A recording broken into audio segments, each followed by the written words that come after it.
چرخ بھی سکتے میں کسی شیخ کی رحلت چند پورے کا میں خانہ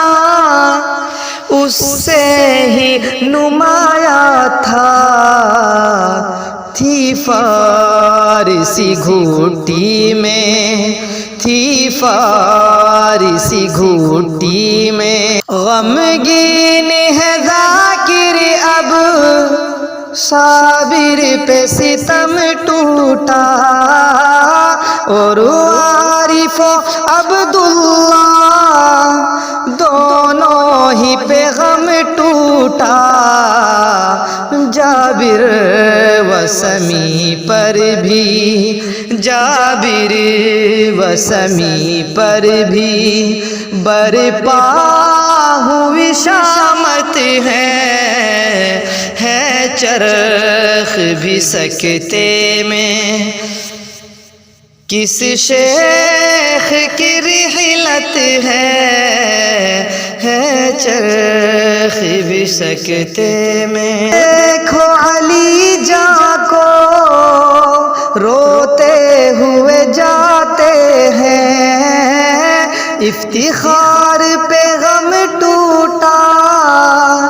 عبد رحمہ رلاتے ہیں اب خانداں غمگی ہے اب خانداں غمگی ہے کسی طرح کی فرقت ہے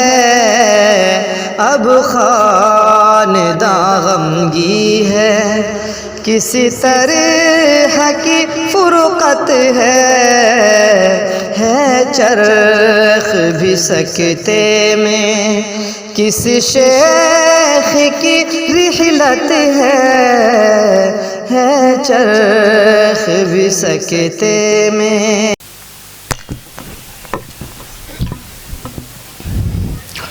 بسم اللہ الرحمن الرحیم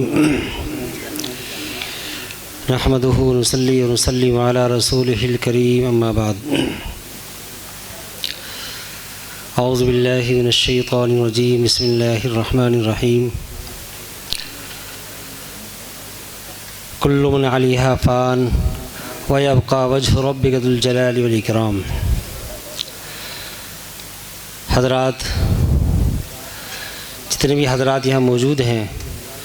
وہ تمام جانتے ہیں کہ حضرت مولانا محمد احمد صاحب نور اللہ مرقدہ کی شخصیت ایک بہت جامع شخصیت تھی، لہذا آپ کی تصنیف و تالیف اور کتابوں کی جو آپ نے اس آخری عمر میں جو شروعات کی تھی وہ اتنے اچھے اور اعلیٰ پیمانے پر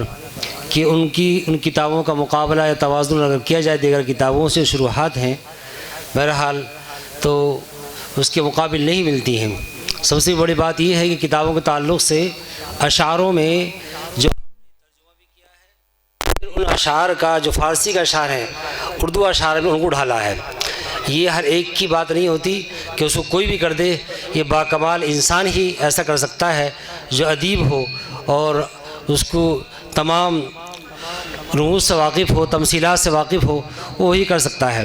حضرت مولانا کا جو طرز انداز ہے، جو طرز ہے تصنیف کا، گلستہ سعدی بڑی زبردست طریقے سے شرح ہے، کریمہ سعدی کریمہ ہے، بہت زبردست طریقے سے وہ شرح لکھی گئی ہے۔ شاید کریمہ کو تو اس سے پہلے کوئی شرح ہماری نظر سے نہیں گزری ہے، حضرت والا ہی کی شرح ہماری نظر سے گزری ہے، اور گلستہ کی جو شرح ہے وہ بڑی باکمال شرح ہے، اتنی ضخیم شرح اور پوری تشریحات کے ساتھ میں۔ بہرحال تو حضرت مولانا کی جس انداز سے بھی آپ اس کو دیکھا جائے کہ آپ کا اپنوں سے کتنا تعلق والہانہ، مشفقانہ اور مشورے کے اعتبار سے بڑے اعلیٰ پیمانے پر رہا ہے۔ حضرت کے ذہن میں یعنی عام طور سے بہت سی بات یہ ہوتی ہے کہ بھئی اسے کس انداز سے مشورہ دیا جائے، بہت سے مشوروں میں بھی خیانت کرتے ہیں، تو حضرت والا کا تو اتنا انتہائی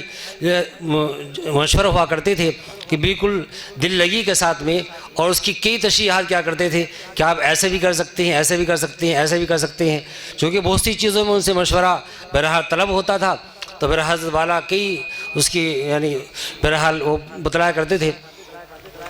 کلچھینہ سے حضرت مولانا کا بہت گہرا تعلق رہا ہے، اور کلچینے سے کہ حضرت ابجی رحمۃ اللہ علیہ سے، حضرت محمد یعقوب رحمۃ اللہ قدہ سے بڑی گہری ان سے تعلق رہا ہے، اور ایک لمبے عرصے لہذا ان دونوں حضرات نے ساتھ زندگی گزارے ہیں اور ساتھ اسفار بھی کی ہیں۔ لہذا ایک مرتبہ بتا رہے تھے کہ لکھنؤ تشریف لے گئے تھے تو حضرت ابجی رحمۃ اللہ علیہ کے ساتھ میں، جب ابجی کی رحمۃ اللہ علیہ صاحب تشریف لے گئے تھے حضرت محمد احمد صاحب نور اللہ قدہ، تو لہذا وہاں ٹرین کے مختلف حالات، مختلف واقعات حضرت کے اور ان کی آپ بیتی کے لہذا وہ سناتے رہے۔ کلچیاں تشریف لے جاتے رہتے تھے برابر، لہذا چند ہی منٹوں میں یعنی اتنی شاعرانہ، اتنا زبردست طریقے سے آپ کا ذہن تھا کہ یعنی ہر اعتبار سے، چونکہ جو ادیب ہوتا ہے اس کا تو ہر اعتبار ذہن چلتا ہے، تو لہذا چند ہی منٹوں میں حضرت ابجی رحمۃ اللہ علیہ پر انہوں نے پورا مکمل طریقے سے لہذا ایک مرثیہ لکھ دیا ہے۔ بہرحال ہم نے اس کو چھپایا ہے، تو بہرحال ایک زبردست طریقے سے مرثیہ لکھ دیا ہے۔ تو ان کی لہذا اس انداز سے لہذا بڑا ادب و تہذیب کا، اور بلکہ اپنی خاص طور سے یعنی ویسے تو تمام لوگوں سے، لیکن برادری کے تعلق سے بھی بڑا زبردست طریقے سے ان کا لہذا اصلاحی کارنامہ رہا ہے کہ جگہ جگہ جا کر خود جا کر اور لوگوں کی اصلاح کے اعتبار سے لہذا وہ بیانات فرمایا کرتے تھے، اور لوگ ان کے بیانات کو بڑی پسند فرمایا کرتے تھے، چونکہ ہر ایک کا مزاج الگ ہوتا ہے بیان کرنے کا۔ حضرت کا مزاج جو ہے بیان کرنے کا وہ یہ تھا کہ بات کہہ دی جائے اور اس میں لہذا سامنے والے پر زور بھی نہ پڑے، اور آپ ہنسمکھ طریقے سے کبھی ہنس دیے، کبھی جو ہے کس انداز سے، تو یہ تمام چیز سامنے والے کے ذہن میں وہ تمام باتیں بیٹھ جایا کرتی تھیں۔ حالانکہ ایسے نہیں تھے آپ کرسی توڑنے والے ہوں یا زبردست طریقے سے مائک کو پھوڑنے والے ہوں، بلکہ آپ کا انداز بیان بالکل اس انداز کا تھا کہ آدمی چاہے کیسے بھی آدمی ہو، ہر آدمی کے ذہن میں آپ کی بات ماشاءاللہ آ جایا کرتی تھی۔ تو بہرحال حضرت ابجی رحمۃ اللہ علیہ جب تشریف لے گئے تھے حج کے لیے، تو اس وقت میں کلچینے میں 2 مہینے آپ کا قیام رہا ہے، اور ماشاءاللہ اہل کلچینہ تمام کے تمام آپ کے گرویدہ ہو گئے، اور آپ کے ساتھ بڑا گہرا تعلق ان کا ہو گیا۔ اور آج بھی لہذا وہی زمانہ جب تشریف لے گئے تھے عید الاضحیٰ کے موقع پر، میں حج کے لیے گیا تھا تو حضرت والا نے لہذا وہاں عید الاضحیٰ پر بیان فرمایا، تو تمام لوگ کلچینے کہ بھئی یہ تو پرانی آواز ہے اور پرانی دیکھے بھالے ایک نظارہ ہے، یا تمام لوگوں نے پہچان لیا۔ تو حضرت کے ساتھ میں بڑا جو ہے ایک انسان کا ہوتا ہے ایک والہانہ تعلق، بہرحال اس کا اظہار کیا۔ تو حضرت والا کو بھی کلچینے سے بڑا تعلق رہا ہے، اور سب سے بڑی بات یہ ہے کہ ہم سب کے وہ سرپرست تھے اور ہمارے ذمہ دار تھے، ہم ان کو اپنے والد کی طرح، چونکہ والد تو ایسا والد ہوتا ہے لیکن والد ہی کی طرح بالکل ان کو رکھا کرتے تھے۔ تو محترم بزرگ دوستو، حضرت کی جو انداز ہے بیان کا، آپ کا تربیت کا، آپ کا مشفقانہ، آپ کا پڑھانے کا انداز ایک لاجواب انداز تھا۔ لہذا گلستہ کا گھنٹہ تھا، آپ تشریف لے گئے تھے تو گلستہ گھنٹہ تھا، تو حضرت نے بہرحال خود پڑھایا، اور ہم نے درخواست پیش کی کہ حضرت آپ کے ذریعے سے کچھ یہ شاگردی کا آپ سے شرف حاصل ہو جائے گا۔ بہرحال آپ تو ایک لاجواب مدرس تھے، اور ایسے شاندار تھے جس کی تشریح کرنے والے ہوں، شرح لکھنے والے ہوں تو وہ تو کچھ انداز سے پڑھائے گا۔ بہرحال ہر آدمی جان سکتا ہے کہ جو اس کی بال کی کھال نکالنے والوں ہوں اور ہر ایک لفظ کی پوری تشریح کرنے والے ہوں، تو بہرحال تمام طلباء نے جو وہاں استفادہ کیا، تو جب بھی جاتے تھے بہرحال استفادہ سبھی کرتے تھے، لیکن گلستان کے جو بچے تھے انہوں نے بہرحال حضرت سے استفادہ کیا اور شاگردی کا شرف بھی حاصل کیا۔ تو محترم بزرگ دوستوں، حضرت کی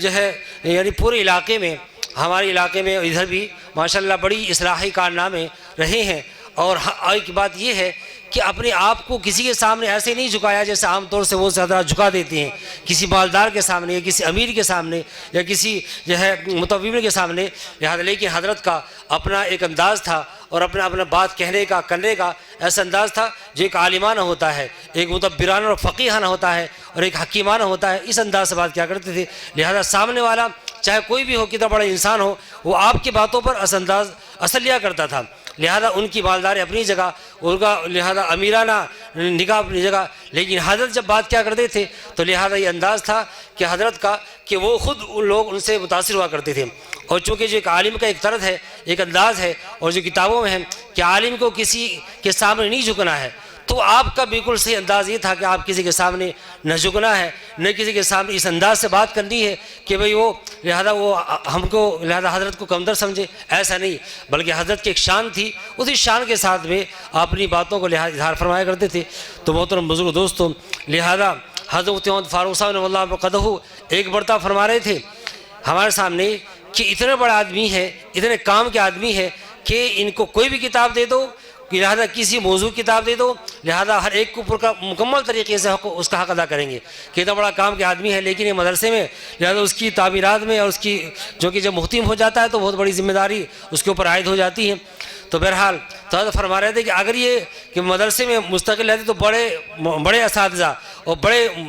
زبردست طریقے سے محدث اور فقی بہرحال یہ رہتے، لیکن چونکہ مدرسے کی یہاں حضرت والا کی محنتوں کا یہ عامہ جگہ ہونی تھی اور یہاں اس بات کا شرف حاصل ہونا اس گاؤں کو کہ لہذا کہ ایک شاندار مدرسہ یہاں بنے۔ الحمدللہ یہ مدرسہ بہرحال یہ بنایا ہے اور اس کی جد و جہد اور تغدو میں لہذا آپ نے بڑے اسفار بھی کیے ہیں، اور حضرت نے اس گاؤں کو جس کو کوئی نہیں جانتا تھا بہرحال لہذا اس کو ہندوستان کے طول و عرض میں اس کو جانا گیا ہے۔ اللہ تبارک و تعالیٰ ہم سب کو حضرت کے نقش قدم پر چلنے کی توفیق عطا فرمائے اور حضرت والا کی جو حیات ہے اس حیات کے مطابق اپنی زندگی کو گزارنے کی توفیق عطا فرمائے۔ وآخر دعوانا الحمدللہ۔